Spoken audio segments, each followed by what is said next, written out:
In last session, we created a driving scenario by using the MATLAB command line approach.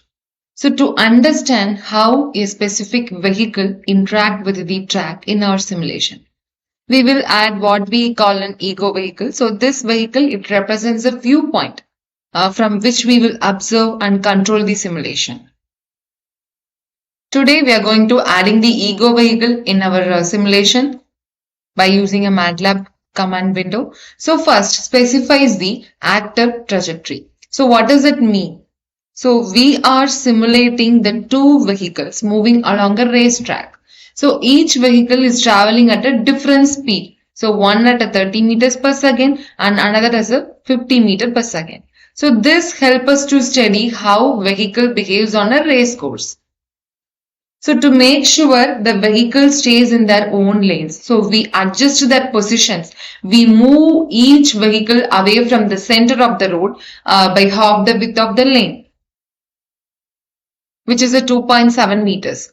So this one, it ensures they don't cross into each other's lane, just like the real course on a racetrack.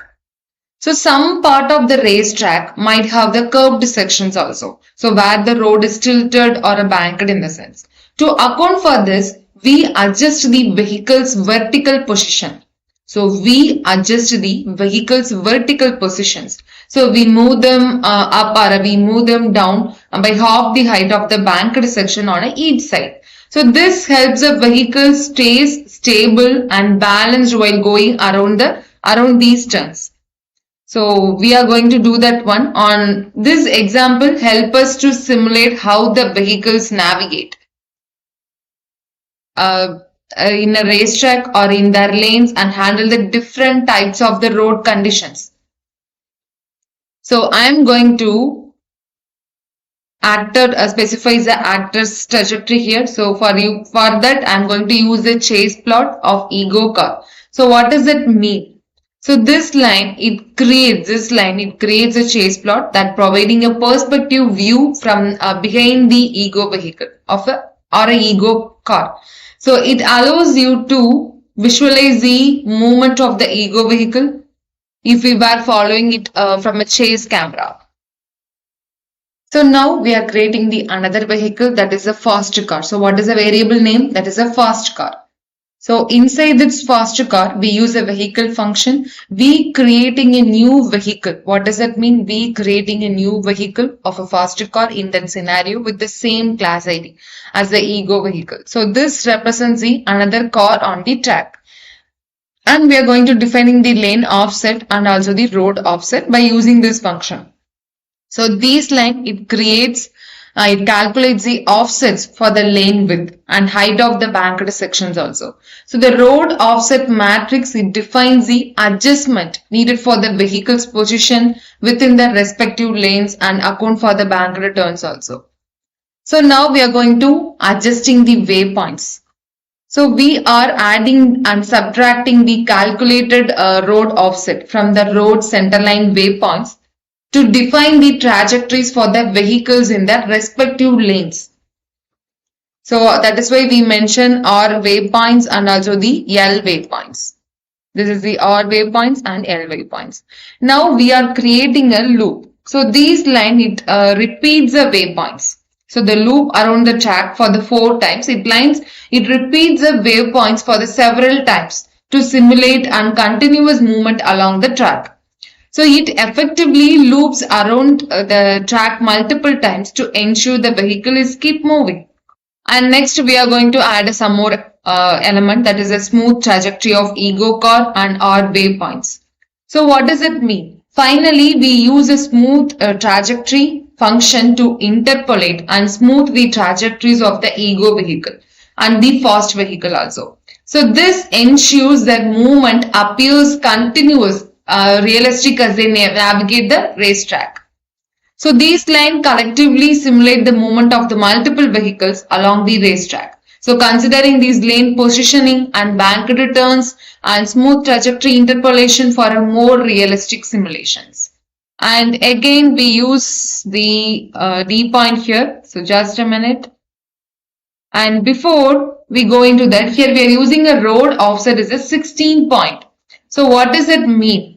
So here we mentioned the D and H. So this means D is it calculates a half of the lane width 2.7 meters and assigned to the variable D. So this value, it represents a lateral offset from the center of the road to the edge of the lane.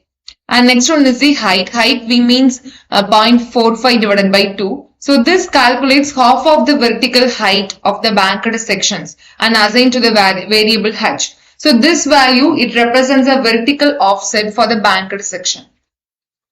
And this entire road offset matrix contains the adjustment needed for the vehicles. So that is why we use rows and columns. And here we use a 60. We take a 16 points because it's a practical number that gives us enough detail to adjust the vehicle's positions along the racetrack without making the simulation too complicated. So that is why we mentioned that one. Now we are using the another one more element, that is the advanced scenario. So we use the advanced function. So what is the reason of what is the use of function in the sense? Advanced function. This help move the actors within the scenario forward in time. So this is a very crucial for simulating the scenarios where the objects are a dynamic such as a vehicle traveling along a road or a pedestrian moving along a road. Like that. So by calling advanced function, we ensure this simulation progress look like realistically and updating the positions and updating the behaviors of the actors as a time passes. So it's like pressing the play button to see how things unfold in our simulated environment. And next we are using the close all function, and finally we are using the scenario sample time. So what is this scenario sample time? Scenario stop time. So this sample property in the scenario, it determines how frequently updates occur in the scenario. We set that one also, and setting the stop time. So this stop time, it's a stop time property of the scenario to the 4 seconds. Sorry, not the 4 seconds, the 0.100 seconds. Here only the scenario sample time is 0.02 and scenario stop time is 4 seconds.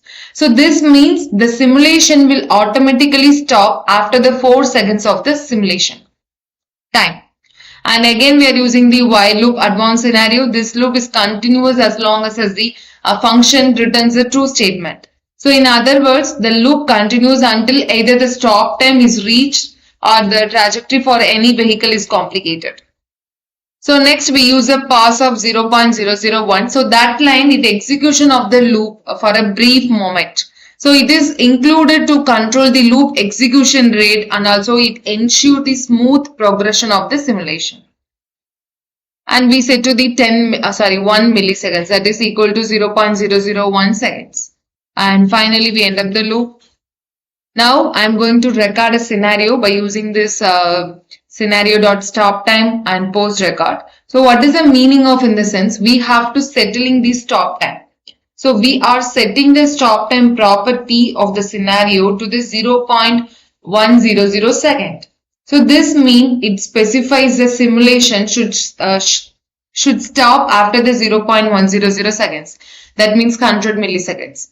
And recording the scenario by using the post record or a record function. So record function is called on the scenario to capture the pose information of the each actor at each time step during the simulation. So this information is stored in the post record structure. And next we are inspecting the recorded samples by using this post record of 5. So this means we retry the 5th recorded sample from the post record and store it in the new variable R. So each recorded sample that contains the pose information of all the actors at a specific time step. So R dot actor poses of 1 and R dot actor poses of 2, that allow us to inspect the pose information of the first and second actors respectively. And close all the figures, and now we are going to create an output. So this provided pose record is a structure array with the 5 elements. So each element, it represents a recorded sample during the simulation. Now finally we are going to create a hatch figure. So incorporating the multiple views within the bird's eye plot. So that is why we use that one. So we creating a new figure window by using this figure function, and we saved it a variable as a hatch figure. And position of 3 is 900. So what does it mean? It sets the width of the figure to the 900 pixels.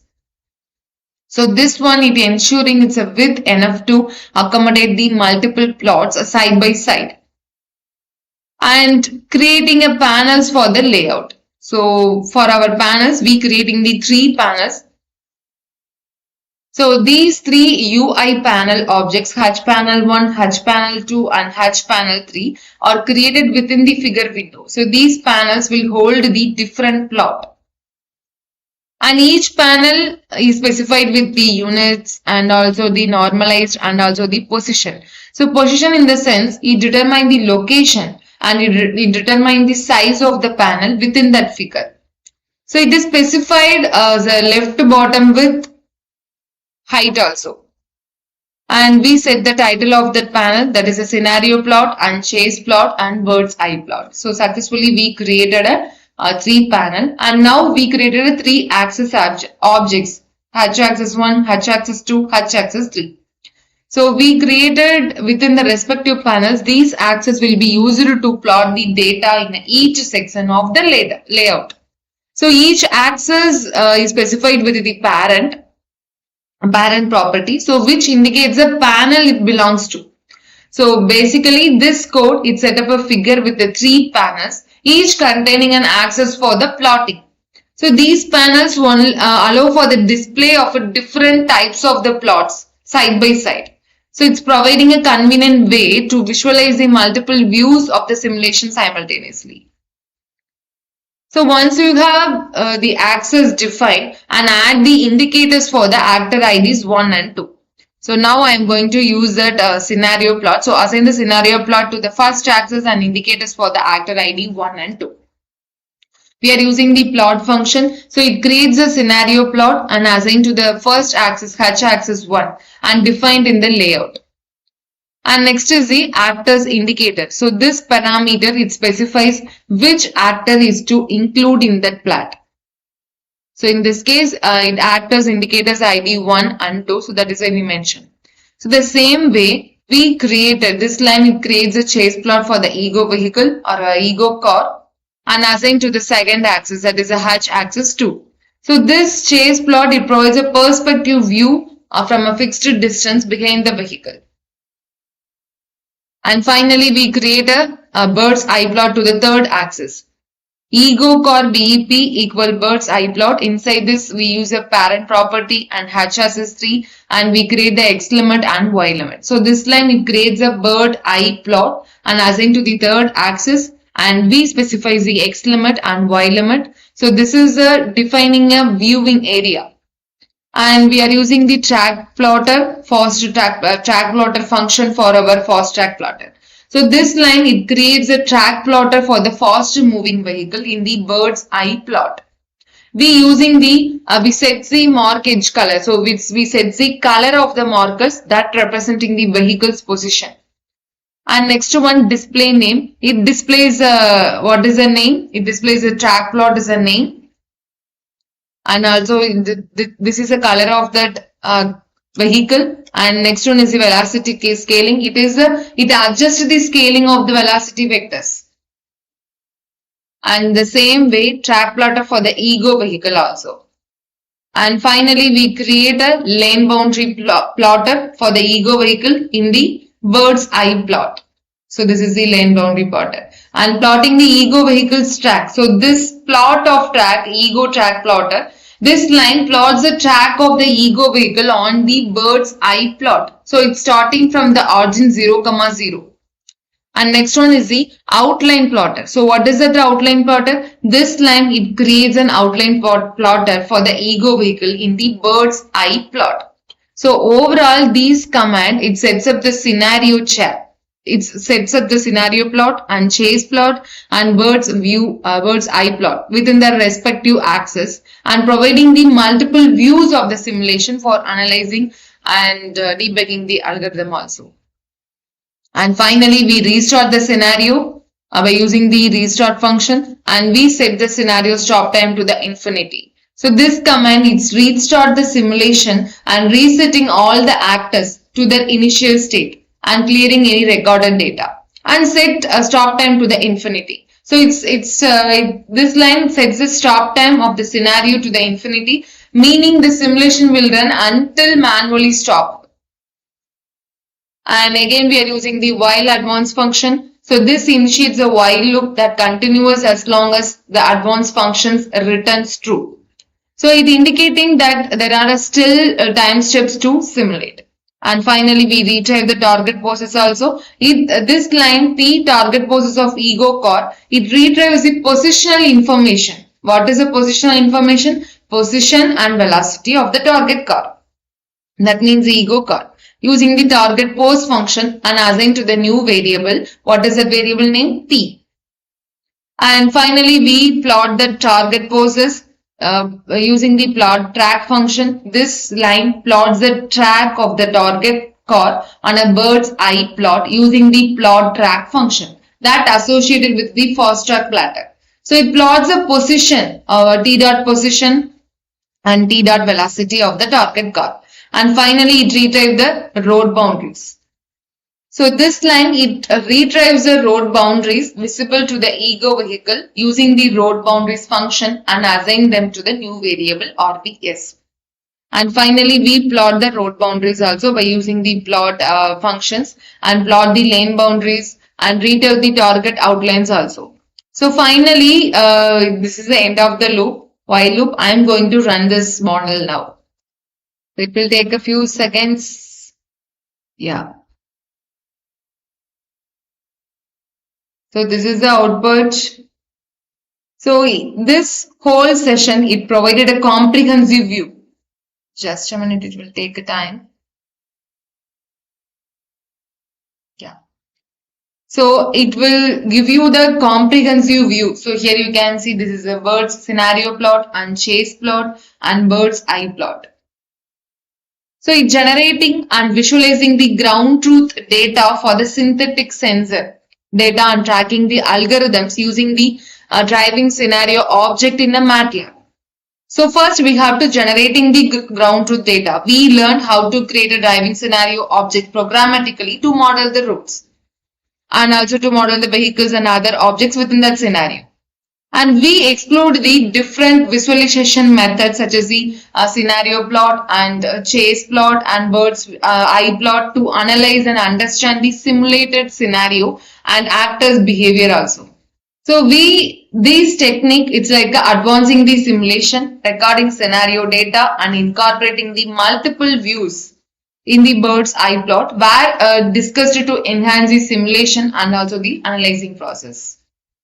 So this is the way you are going to create your own driving scenario by using a MATLAB command line approach. So this session, it provides the valuable information into simulating the analyzing driving scenario and for developing testing the sensor systems and tracking the algorithms in an autonomous vehicle research and development. So the overall session, it's included by introducing the driving scenario designer app also. So this app which allows for the interactive scenario editing and visualization and analysis in a user friendly. And this overall session, we created a driving scenario object programmatically to model the roads and vehicles.